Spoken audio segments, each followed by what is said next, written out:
gente está aqui com a nutricionista, a doutora Cíntia Romão Monteiro, é minha amiga pessoal, minha nutricionista de excelente competência. Ela é nutricionista com especialização em nutrição clínica pelo Centro Universitário São Camilo, doutoranda e mestre em nutrição humana aplicada pela USP, professora do curso de graduação e pós-graduação do Centro Universitário São Camilo e do Instituto de Metabolismo e Nutrição IMEM, e é nutricionista clínica em 2 consultórios em São Paulo, um no Jardim Guedala e um no Jardim Anália Franco. E hoje a gente vai falar um pouquinho sobre um assunto que está em alta, que é sobre nutrição saudável. A gente vai falar um pouquinho sobre nutrição, sobre nutrição em algumas fases da mulher. E eu acho que vai ser muito produtivo para você, tá bom? Vamos lá começar? Tudo bem, Cíntia? Tudo bem, Érica. Ai, que bom. Estou muito feliz de estar aqui com você, uma excelente profissional, muito competente e muito amiga. Eu que agradeço. Érica, sempre é muito bom, né, falar sobre nutrição. Eu acho que é sempre importante falar da importância de uma alimentação saudável, né, o que isso representa pra gente. Então, para quem está nos assistindo, sempre é importante saber um pouquinho mais sobre a alimentação. Mas assim como o carro, ele tem um combustível, ele não anda sem esse combustível, o alimento é esse combustível pra gente, né? Então, assim, o alimento, ele tem essa função de nos ajudar a fornecer energia, a construir músculos, a montar os ossos, né, a constituir cabelo, unha. Então, o alimento, de maneira geral, ele tem esse objetivo, né? O alimento, ele tem os nutrientes, e desses nutrientes que faz todo o organismo, toda a máquina funcionar certo, né, corretamente. Então, a gente pode pensar, alimentação saudável é aquela alimentação ruim, né, sempre com integral, só verdura, só frutinha, né? Não é só isso, né? A gente fala que a alimentação saudável é um pouquinho de tudo com moderação. Mas de maneira geral, o que se preconiza como uma alimentação saudável, né? É o que eu falei, comer os alimentos, todos os alimentos, um pouquinho de cada, né? Com moderação. Sempre consumir alimentos, respeitar os horários, né? Então comer de 3 em 3 horas, comer de forma tranquila, de preferência evitar consumir, né? Comer, fazer refeições sozinhos, porque sozinho a gente não come de forma saudável, então acompanhado a gente às vezes se preocupa um pouco mais com a alimentação, né? Evitar colocar sal sobre os alimentos, então já o sal vir com das preparações, não adicionar mais sal à alimentação. O que mais que a gente pode falar? Então consumir água, né? Então beber água. Esse nosso guia novo, ele diz o seguinte, né? Pra gente consumir água sempre quando sentir sede, mas acho que o importante é priorizar, pelo menos dar o mínimo necessário, então tomar de 6 a 8 copos de água por dia, né? Eu acho que isso é importante. E água mesmo, então água o suco não substitui água, refrigerante não substitui água, as bebidas, chás, de maneira geral, não substituem água, é água mesmo, né? E montar um prato colorido, né? Um prato que seja variado, né? Que tenham aí vários alimentos. Se eu optar, por exemplo, por arroz, então optar sempre pelo integral, as massas pelo integral, as bolachas, né? Como você fala, biscoito, né? No Rio fala biscoito, né, gente? Então, as bolachas, os pães, de maneira geral, que sejam integrais. Ah, mas eu não posso comer arroz branco, pão branco? Não, claro que você pode, mas diariamente, né, no dia a dia, tentar consumir sempre, optar sempre pelos integrais. Deixar isso mais para o final de semana. Deixar para fim de semana, exatamente. As carnes, né, então optar por carnes magras, evitar as carnes gordurosas, sempre colocar um vegetal, então sempre colocar um legume, né, o vegetal, eu falo tanto verdura quanto quantas frutas por dia? Olha, por dia, assim, a Organização Mundial da Saúde, ela fala o seguinte, pra gente consumir 400 gramas de FLV, de frutas, legumes e verduras ao dia. Então vamos supor, uma maçã tem em torno de 100, 120 gramas, né? Então, vou comer 4 maçãs? Não, né?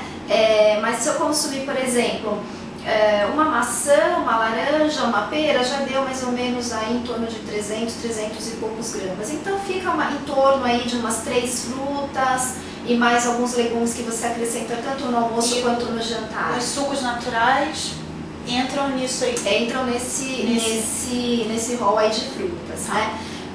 Não que a gente não goste de sucos, mas a gente sempre dá a importância de consumir a fruta in natura, né? Porque nela que a gente tem mais fibras, nela que a gente tem as vitaminas que são mais tem maior quantidade, né? Então, por exemplo, a vitamina C ela é muito perecível, então ela se perde muito com o ar, né? Com o oxigênio, ela oxida, né? Na montagem do prato, o que você fala assim? Metade seria o quê? Quantos por cento? Eu sei que tem um jeitinho aí de montar prato saudável. Um prato saudável, vamos lá. Então você pega um prato, né? Você olha metade de vegetais, né? Então essa metade de vegetais podem ser dá uma olhadinha assim, né? Alface, tomate, quando esses são crus, né? A gente fala, mesmo sendo cozidos, por exemplo, cenoura cozida na salada, né? Esses não tem tanto problema, esse dá para consumir quase que à vontade, né? O que a gente fala só para tomar cuidado com os vegetais, os legumes, só que eles já são refogados, então aí tem uma quantidade menor para você consumir, né? Que leva óleo. Que leva óleo, exatamente, por conta disso. Mas, por exemplo, a gente fala couve-flor cozida, brócolis cozido, se você consumir na salada, que você depois vai temperar, aí é uma outra coisa, né? Diferente de você consumir ele refogado, né? Então, mas com um detalhe de que tem que estar muito bem lavado, né? Isso. Tomar muito cuidado com alimentos crus que a gente come na rua, porque pode realmente dar um problema de saúde muito sério, né? Que a gente chama de DTAs, né? As doenças transmitidas por alimentos. Não, com certeza, né? Então, folhosos normalmente são os grandes propensores aí, os grandes os grupos dos alimentos que transferem as bactérias que vão dar doenças, né? Então, vamos supor, né? Isso é importante até falar, vamos supor que você vá consumir, vai se alimentar num restaurante que você não confia, você nunca comeu. Então, na salada, vai para os cozidos, né? Na salada, você sempre, né, a refeição por quilo, então sempre você vai encontrar cenoura cozida, beterraba cozida, abobrinha, então vai sempre para os cozidos. E evita consumir a salada, né? Alface, rúcula, os crus. Bom, então eu montei metade do meu prato. Aí um quarto desse prato vai ser da porção de carne, né? Então as carnes magras. Pode ser carne vermelha, pode ser carne de frango, pode ser carne de peixe, né? Que são as carnes magras. E tomar cuidado com as preparações. A gente fala assim, come peixe. Normalmente o peixe aqui em São Paulo, a gente consome ele frito, né? Então também é preciso tomar cuidado. Eu como peixe uma vez por semana, mas esse peixe eu como frito. Então tomar cuidado. Muita coisa. Exatamente. Um prato do prato que seja de arroz e feijão, né? É uma combinação perfeita. A pessoa fala, mas arroz e feijão é uma combinação perfeita, né? Se eu não tiver o feijão, arroz sempre eu tenho, né? Mas se eu não tiver o feijão, eu posso colocar o que a gente chama de outros leguminosas, né? Que fazem parte aí do grupo do feijão. Então, feijão branco, grão de bico, lentilha, soja. Inclusive, esses também a gente costuma encontrar na salada. Então, vamos supor, eu peguei um pouco de grão de bico na salada. Se eu não gosto do feijão cozido, legal, então eu já consumi o grão de bico da salada. Então, é uma forma de eu adicioná-los, né, à dieta. De uma outra forma. De uma outra forma. Então, assim, o que a gente precisa anotar? Então, arroz, feijão, a carne e os legumes. Evitar, né, alguns legumes, que a gente chama, né, entre aspas, alguns legumes que são servidos na salada, mas que ele tem função de carboidrato, tem função de energia e entra dentro do grupo do arroz. Que é a mesma coisa que batata, que é a mesma coisa que mandioca, mandioquinha, que às vezes se serve na salada. Cará, inhame, então esses são fontes de energia assim como o arroz, então eu não posso misturá-los numa mesma refeição, ou se eu for misturá-los eu diminuo a porção de arroz e coloco um pouquinho menos de mandioquinha, de batata, purê de batata, por exemplo, né, que às vezes a gente, que é uma guarnição que acaba complementando aí a carne. Lembrando que no Rio de Janeiro, mandioca é aipim e mandioquinha... Não só no Rio, né, Bahia, né? E mandioquinha é batata baroa. Então, evitar misturar carboidratos. Se comer arroz, não come batata. Isso, tentar evitar. Né? Ou então fazer a batata frita com purê de batata. Sem nem pensar, né? Ainda mais um macarrãozinho do lado, né? Nem pensando. E aqui em São Paulo você tem o hábito de comer cachorro quente ou hot dog com batata, com purê de batata. E batata frita e por batata cima, né? palha por né? cima. Nossa, pão com purê de batata, batata palha. Perfeito. Bom, o cachorro quente já é é gorduroso, já é calórico, né, por natureza, né? Então deixar isso pro fim de semana. A gravidez é um período muito bacana, né, para a mulher, então acho que a mulher ela tem que começar a se preocupar, né? Claro que agora ela tem uma criança, né? Tá gerando uma criança e ela precisa se preocupar com a alimentação. Então aquela mulher que vive correndo, que vive à base de lanche, então ela tem que se conscientizar de que agora ela está gerando uma vida e que ela precisa tomar cuidado, né? Se ela não tomou cuidado com ela até hoje, mas a partir de hoje, né, ela vai ter que se preocupar. Que não seja por ela. Né? Que não seja por ela, mas sim pelo filho. Então assim, o que a gente sempre orienta? Uma alimentação é saudável, né? Então comer um pouquinho de tudo, também com moderação. Evitar os doces, né? Em exagero, não estou falando para não comer doce, mas evitar o doce em exagero, porque isso pode provocar o diabetes gestacional, né? Então, às vezes a gente tem vontade de comer doce, então tentar evitar, tentar recorrer aí ao consumo de frutas, para tentar diminuir aquela vontade de comer o doce, né? No primeiro trimestre elas têm enjoo, náusea, azia. Não se preocupar se ela não conseguir consumir alimentos variados, então eu consumo só picolé de limão, eu só consigo comer bolacha de água e sal, né? Assim, o primeiro trimestre assim, tem que ter alimentação saudável, tentar fazer alimentação saudável, só que se o organismo não responde, tudo bem, né? Aí depois do terceiro trimestre, aí a coisa do terceiro mês, né, aí a coisa começa a melhorar. Então, respeitar o que ela consegue consumir. Se ela não tiver nenhum problema, então vamos para alimentação saudável. Mas se ela não conseguir, é melhor que ela coma biscoitos, bolacha, do que não comer. Do que não comer. Então, comer alimentos secos, né, e evitar alimento seco com líquido, porque o líquido também faz com que haja, né, regurgita, né, então pode promover aí o vômito. Então, é melhor só o seco, né, o seco. Algumas gestantes têm preferência por coisas mais ácidas, né? Então o paladar pelo ácido acaba sendo mais aceito, então vai para isso, respeita qual que é a sensação, então evitar café em excesso, isso também pode provocar um pouco mais de azia. Qualquer produto que contenha cafeína, refrigerante a gente pede para não consumir, né? E é até legal você ter falado sobre o refrigerante, porque assim, o refrigerante ele tem muito açúcar. Então, como a gente fala evitar o doce, evitar também o açúcar desnecessário. Então, o refrigerante é um deles. Aí a gestante pode falar, bom, mas eu vou consumir o refrigerante que seja o zero, o light, o diet.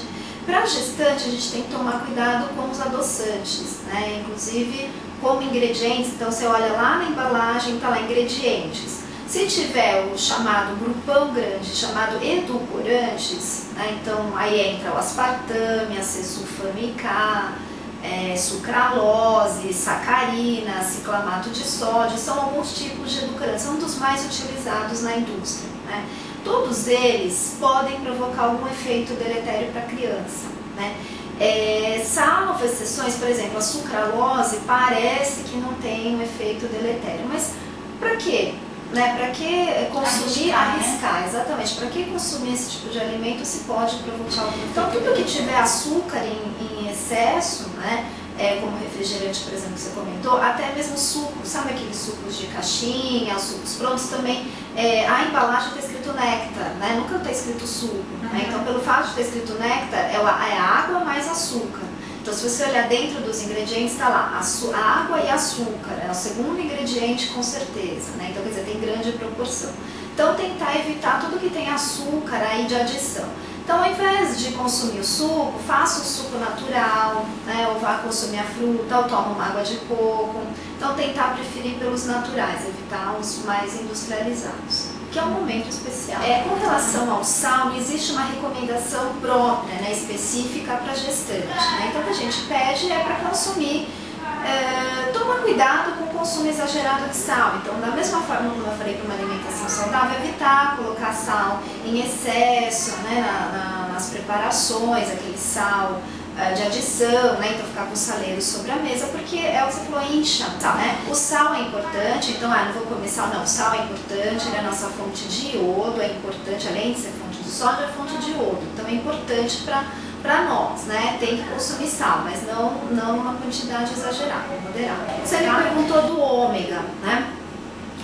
O ômega 3 ele é muito bacana para quem é gestante também, né? Então isso é muito legal. Só que tem que ser consumido, assim, eu posso consumir na forma crua, na forma de alimento. Então, por exemplo, salmão, atum, a sardinha, que contém o ômega 3. Né? Por que o ômega 3 é bacana? O ômega 3 que a gente encontra nos óleos de peixe e nos peixes, né?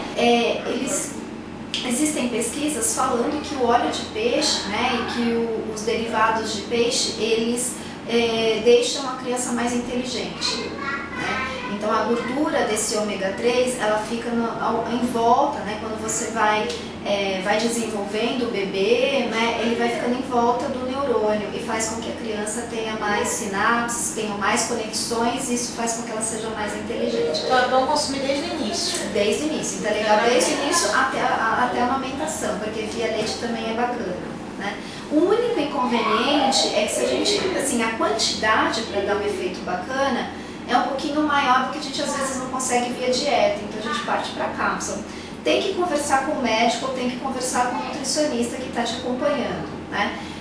A cápsula é bacana, e aí o único inconveniente mesmo é que quando a gente consome e a gestante tem aquele problema da azia, do enjoo, fica com aquele gosto de óleo de aquele peixe. Gostinho de peixe. Fica com gosto de óleo de peixe. E evitar o consumo principalmente dos peixes que são crus.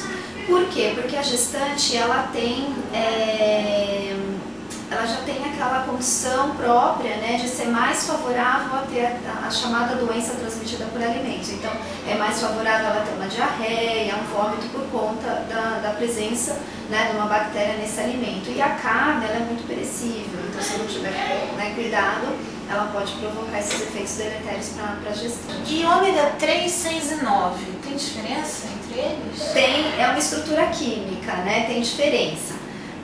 Vamos lá, o ômega 3 a gente pode encontrar onde? No óleo de canola, a gente pode encontrar na linhaça e nos peixes, tá? Então é aí que a gente encontra principalmente o ômega 3. O ômega 3 ele está muito envolvido com prevenção de doenças cardiovasculares, né? Então ele é bacana para evitar derrame. O ômega 6 ele é encontrado aonde? Ele é encontrado nos óleos vegetais de maneira geral, então, óleo de soja, milho, girassol. Que função que tem o ômega 6? O ômega 6 ele tem uma função de constituir as nossas membranas, né? As membranas que constituem, que fazem parte. Então, o nosso organismo é formado por várias células. Cada célula é envolta por uma membrana e aí ele vai fazer parte, né, do envolvimento de cada célula. Então é importante para constituir a célula. Então, tanto o ômega 6 quanto o ômega 3 são importantes. O ômega 3 hoje em dia veio se pesquisando, hoje em dia se pesquisa da importância do ômega 3, que ele tem o objetivo é de prevenir outras doenças, que isso é bacana, mas eu também preciso do ômega 6,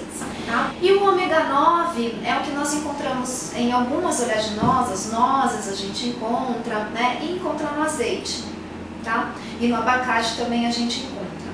E ele tem uma função também importante, porque ele vai constituir a célula do nosso corpo e vai ter essa questão de melhorar a qualidade da célula e, né, existem vários estudos científicos, aí, pesquisas que falam que ele também ajuda na prevenção de doenças cardiovasculares, elevação de pressão, né, da elevação da pressão, então evita a pressão alta, diminui o colesterol, tem algumas pesquisas que até falam que diminui o colesterol alto, aumenta o colesterol bom, né?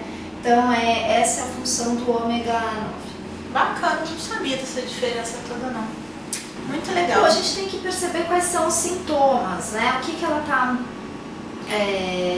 do que ela se queixa, enfim, né? Não tem assim uma recomendação pontual para quem é diferente na gestante, né? Mas para quem está na menopausa tem uma recomendação pontual.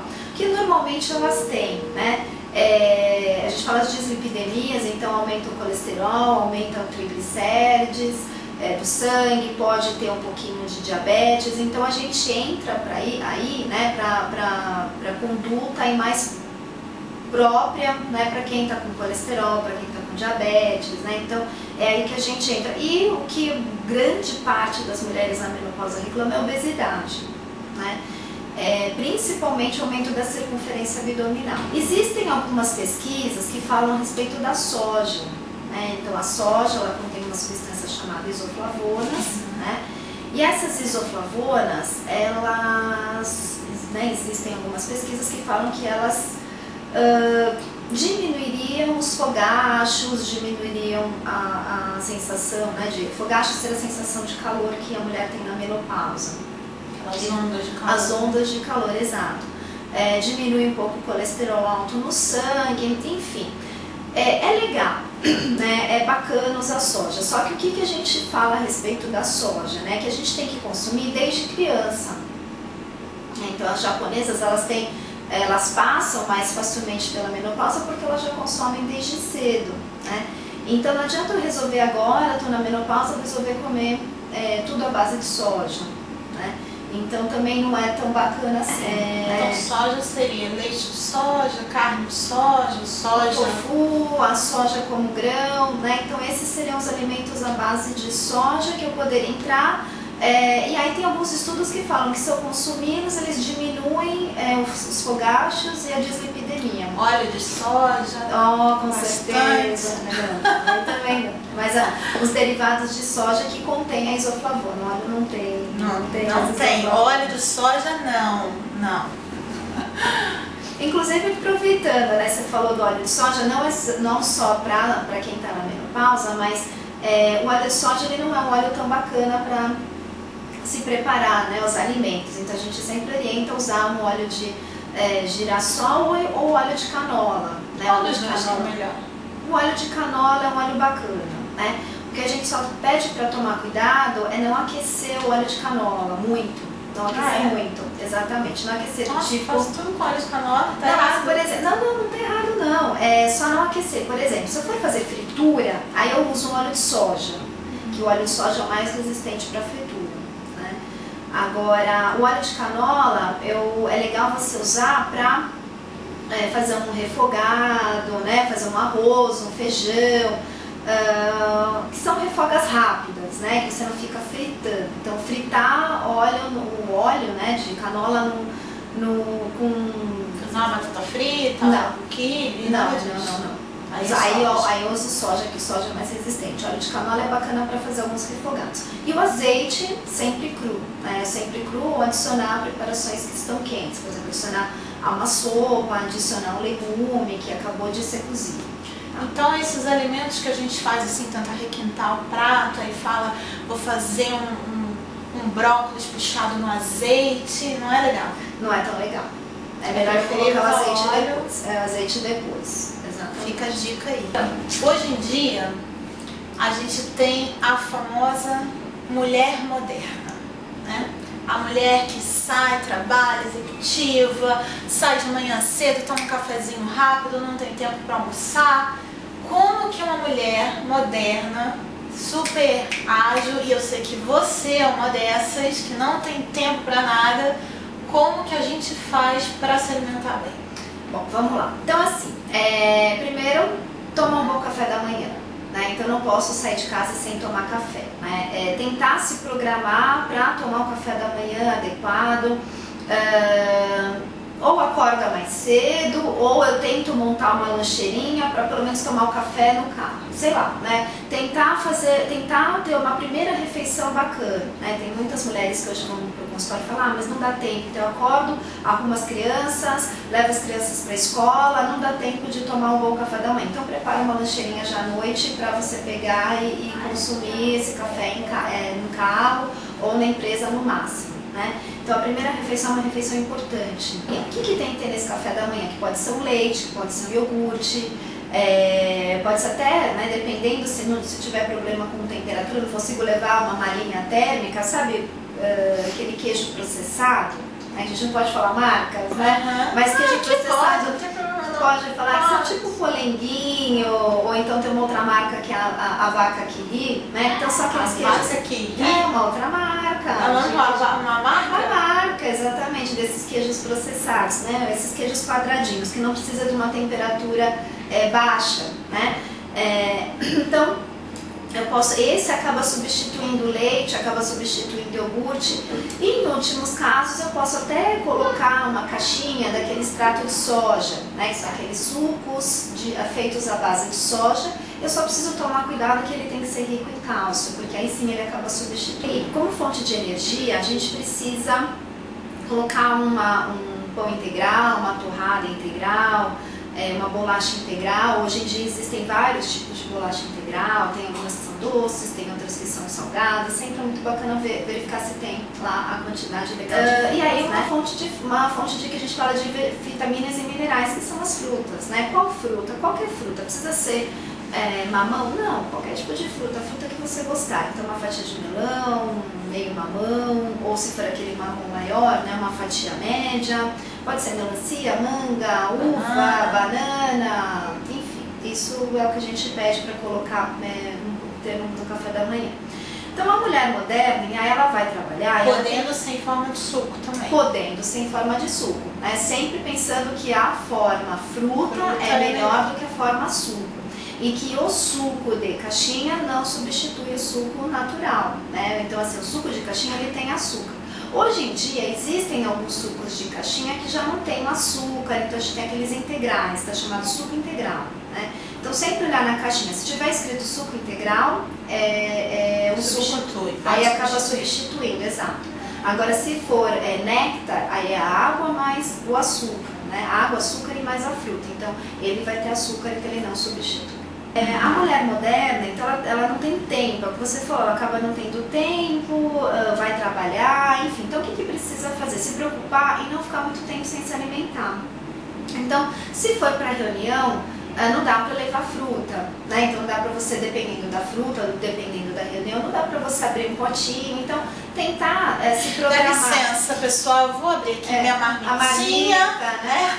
Então tem que prestar atenção. Então o que você vai fazer? Então você tem mais ou menos o dia programado. Então o dia programado vai ter uma reunião, vai ter isso. Então tentar, né, levar coisas que você poderia. Então hoje em dia existem vários tipos de barrinha de cereal, né? A barrinha de cereal ela é bacana, tem, né, uma boa quantidade de fibras. A única coisa que a gente precisa ficar atento na barrinha de cereal é olhar lá na embalagem, nos ingredientes, e olhar qual é o primeiro ingrediente que tem, né? Então se for flocos, tudo bem. Agora se for amido, glicose de milho, né, amido, maltodestrina, então se esses forem os primeiros ingredientes, aí não é uma barrinha tão bacana. Um potinho de granola é legal também, ou não? Um pote de granola é legal, não é bacana. O problema é você levar na reunião, como é que você vai pôr o potinho, mas o dia a dia, se você puder levar, ótimo. Consumir com iogurte, o que mais? As bolachinhas que já vem em pacotinhos, né, como a Clube Social, a Nesfit, tem os... Isso, exatamente, a gente chama de glicine, né? Como se fosse um biscuit, né? Tem Balduco, tem outras marcas artesanais, não necessariamente precisa ser só o natural, tem outros que tem algumas ervas, enfim, são bacanas, né? De repente até espalhar nos cantos, né? A gente estava comentando até do que eu tô fazendo para conseguir, que é manter dentro do carro uns biscoitinhos desses. Eu descobri que tem umas marcas desses palitinhos que não amolecem aberto. Então eu deixo sempre dentro do carro. Quando começa a tremedeira de que você já está há muito tempo sem se alimentar, eu já pego 2, 3 e como no meio do trânsito. Então, isso que é importante, é você prestar atenção e não ficar muito tempo sem comer, né? Então assim, eu tomei café muito cedo, fiz o lanchinho, aí eu vi que o meu almoço vai ser lá, normalmente meio-dia, mas hoje vai ser às 2 horas da tarde. Então tenta colocar alguma coisinha antes, né? Tenta comer alguma coisinha antes para não ficar muito tempo sem comer. Então, eu vou ter que me deslocar, ao invés de eu almoçar, eu vou ter que ir para uma reunião que seja fora. Então come alguma coisinha antes para poder... Se programar. Exatamente. Para não passar muito tempo sem se alimentar. Sem se alimentar, exatamente. Então, primeiro se programar para não ficar muito tempo sem se alimentar. E segundo, manter essas coisas de fácil acesso. Então, manter alguma coisinha dentro do carro, manter uma barrinha de cereal dentro da bolsa. Isso. No escritório, na gaveta do escritório, deixa lá algumas barrinhas de cereais. Uma coisa legal, a gente fala, come fruta, mas às vezes eu não posso abrir a fruta, enfim, não posso nem transportar a fruta. Tem as frutas que são desidratadas ou algumas que são até um pouco mais caras, mas que também é válida, são as liofilizadas. Elas vêm em pacotinho fechado, né? Então hoje em dia a gente tem maçã, tem abacaxi liofilizada ou desidratada. Liofilizada. A desidratada é uva passa, damasco, que a gente habitualmente já conhece, ameixa seca, habitualmente a gente conhece, né? Mas também tem algumas frutas que também são desidratadas que vêm num pacotinho. Tem umas que vendem a granel, normalmente são as desidratadas, né? Então essas frutas, elas se mantêm, ela tem um prazo de conservação maior, então ela se mantém, então isso é bacana, né? Também pode adicionar à dieta. E além disso, pode até colocar as castanhas, então colocar uma castanha do Pará, misturar com castanha de caju, com amêndoa, né? Então todas elas faz um mix e isso dura, né? Isso tem uma certa durabilidade, não precisa ter temperatura adequada, né? Não precisa ficar mantida aí sob refrigeração, e você pode deixar no carro, você pode deixar no escritório, isso é uma coisa bacana. E mesmo no escritório que tem a geladeira, pode manter um polenguinho, um iogurte, pode alguma manter coisa, um iogurte, né? Exatamente, pode ser essas caixinhas da bebida, né, do suco de soja, o extrato de soja que a gente fala, então água de coco, né? Então água de coco é como se fosse uma fruta, né? É uma coisa que a gente encontra. Claro, não é tão bacana você comprar água de coco em caixinha, mas é uma forma que aqui a gente tem de consumir esse tipo de alimento, né, no seu dia a dia, colocar esse tipo de alimento no dia a dia. Então não tem desculpa para não se alimentar, né? Não tem. Tem várias opções, várias dicas que a doutora Cíntia está dando aqui, tanto de alimentos doces, que entram as frutas secas, que entra a barrinha de cereais, como alimentos salgados também, porque eu, por exemplo, não gosto muito de alimentos doces, então entra aí os alimentos salgados, que entra o polenguinho, entra o grissini, né, os palitinhos, entra as castanhas, então tem para todos os gostos, tem os geladinhos, tem os não geladinhos, tem os secos, tem os molhados, não tem desculpa para não se alimentar. Cíntia, muito obrigada, pela sua entrevista, por esse bate-papo gostoso aqui, super útil, dicas maravilhosas pra gente, né? Que às vezes a gente não tem esse tempo de comer direito, então aí várias dicas bacanas. Se você tiver alguma pergunta para fazer para a doutora Cíntia, pode mandar um e-mail pra gente, escreve, manda um e-mail pra gente, showdemulher@showdemulher.com, que eu encaminho para ela e ela responde. Ou se você quiser deixar nos comentários aqui embaixo, tanto aqui no blog, quanto se você estiver no YouTube também, mandar aqui embaixo nos comentários do YouTube, você pode mandar. Se inscreve aqui que a gente manda mais novidades para vocês, a gente vai ter outras entrevistas aí com certeza falando sobre outros assuntos diversos. E é isso, né? A gente encerra aqui mais um vídeo. Se você gostou, clique em gostei, curta o vídeo, espalhe essa notícia para suas amigas, compartilhe, divulgue mesmo, se inscreva no nosso canal do YouTube, mande comentários. Muito obrigada, um beijo grande, fique com Deus e até o próximo vídeo.